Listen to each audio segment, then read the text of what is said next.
Hello, ನಮಸ್ಕಾರ ಎಲ್ಲರಿಗೂ. ಹೇಗಿದ್ದೀರಾ? ನಾನು ಆರಾಮಿದ್ದೀನಿ, ನೀವೆಲ್ಲ ಆರಾಮಿದ್ದೀರಿ ಅಂದ್ಕೊಂಡಿದ್ದೀನಿ.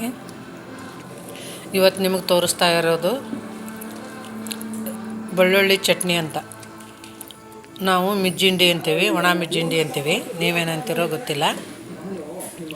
ಅನ್ನಕ್ಕೆ, ಚಪಾತಿಗೆ, ರೊಟ್ಟಿಗೆ ಎದಕ್ಕಾದರೂ ಹಾಕ್ಕೋಬೋದು ನೀವು. ಅದನ್ನು ಹೇಗೆ ಮಾಡೋದಂತ ನೋಡೋಣ. ಕರಿಬೇವು, ಕೊತ್ತಂಬರಿ, ಬೆಲ್ಲ, ಹುಣಸೆಹಣ್ಣು, ಬೆಳ್ಳುಳ್ಳಿ, ಉಪ್ಪು, ಜೀರಿಗೆ, ಇಂಗು, ಖಾರ ಪುಡಿ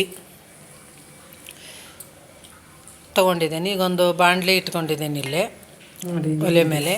ಈಗ ಇದಕ್ಕೆ ಜೀರಿಗೆ, ಈಗ ಏನೇನು ತೊಗೊಂಡಿದ್ವಲ್ಲ ಎಲ್ಲನೂ ಹಾಕ್ಕೊಳ್ಳೋಣ. ಈಗ ರುಬ್ಕೊಂಬಿಟ್ರೆ ಆಮೇಲೆ ಕರ್ಕೋಬೋದು. ಕರಿಬೇವು ಒಂದು ತಟಕು ನೀರಿಲ್ದಂಗೆ ಅದನ್ನು ಸ್ವಲ್ಪ ಬಿಸಿ ಮಾಡ್ಕೊಂಡಿದ್ದೆ. ಕೊತ್ತಂಬರಿನೂ ಚೆನ್ನಾಗಿ ತೊಳ್ಕೊಂಡು ಕಾಟನ್ ಬಟ್ಟೆಯಲ್ಲಿ ಒರೆಸಿ ಆರಿಟ್ಕೊಂಡಿದ್ದೆ. ಆಮೇಲೆ ಹುಣಸೆಹಣ್ಣು ಮತ್ತು ಬೆಳ್ಳುಳ್ಳಿ ಒಂದು ಮುಷ್ಟಿ, ಉಪ್ಪು ಎಷ್ಟು ಬೇಕು ನೋಡಿ ಅಷ್ಟು ಹಾಕ್ಕೊಳ್ಳಿ. ಬೆಲ್ಲ ಈಗ ಹಾಕಲ್ಲ, ಯಾಕಂದ್ರೆ ಎಲ್ಲ ಸಣ್ಣಾಗಲ್ಲ ಅಂತ.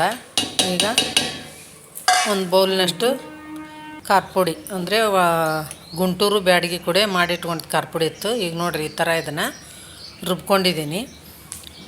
ಇವಾಗ ಒಲೆ ಮೇಲೆ ಬಾಣಲಿ ಇಟ್ಕೊಂಡು ಅದಕ್ಕೊಂದಿಷ್ಟು ಎಣ್ಣೆ ಹಾಕ್ಕೊಂಡು, ಯಾಕಂದ್ರೆ ಎಲ್ಲ ಇದನ್ನು ಮಾಡ್ಕೋಬೇಕಲ್ವ ಅದನ್ನ. ಅದಕ್ಕೆ ಸಾಸಿವೆ, ಇಂಗು.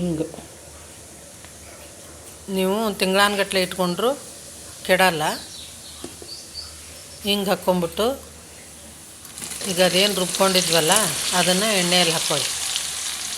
ನೀವು ಎಣ್ಣೆ ಜಾಸ್ತಿನಾರ ಹಾಕ್ಕೋಬೋದು, ಕಡಿಮೆನಾರ ಹಾಕ್ಕೋಬೋದು, ನಿಮ್ಮ ಇಷ್ಟ. ಎಲ್ಲನೂ ಹಾಕ್ಕೊಂಬಿಟ್ಟು ಚೆನ್ನಾಗಿ ಕಡಿಮೆ ಉರಿ ಇಟ್ಕೊಂಬಿಟ್ಟು ಬೆಲ್ಲ ಬೇಯಿಸ್ಕೊತಾ ಇರಬೇಕು. ಅದಕ್ಕೇ ಬೆಲ್ಲ ಹಾಕ್ಕೊಳ್ಳೋಣ.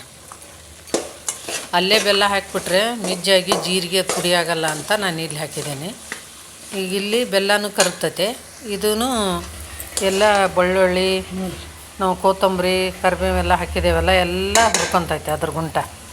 ಇದು ಇಷ್ಟು ದಪ್ಪ ದಪ್ಪ ಉಂಡೆ ಐತಲ್ಲ, ಈ ಥರ ಪುಡಿ ಆಗಬೇಕು. ಅಲ್ಲಿ ಮಟನೂ ಹುರ್ಕೋಬೇಕು ನಾವು.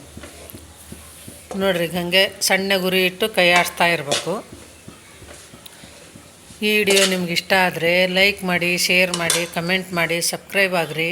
ನೋಡಿರಿ, ಈಗ ನಾನು ಚಪಾತಿ, ತುಪ್ಪ, ಅದೇ ಖಾರ ಮಾಡಿದ್ವಿ ಅಲ್ಲ, ಬೆಳ್ಳುಳ್ಳಿ ಖಾರ ಅಂತ, ಅದನ್ನು ಹಚ್ಕೊಂಬಿಟ್ಟು ಇದಕ್ಕೂ ತಿನ್ಬೋದು. ಸಖತ್ತಿರ್ತೈತೆ ಬಿಸಿ ಬಿಸಿ ಚಪಾತಿಗೆ.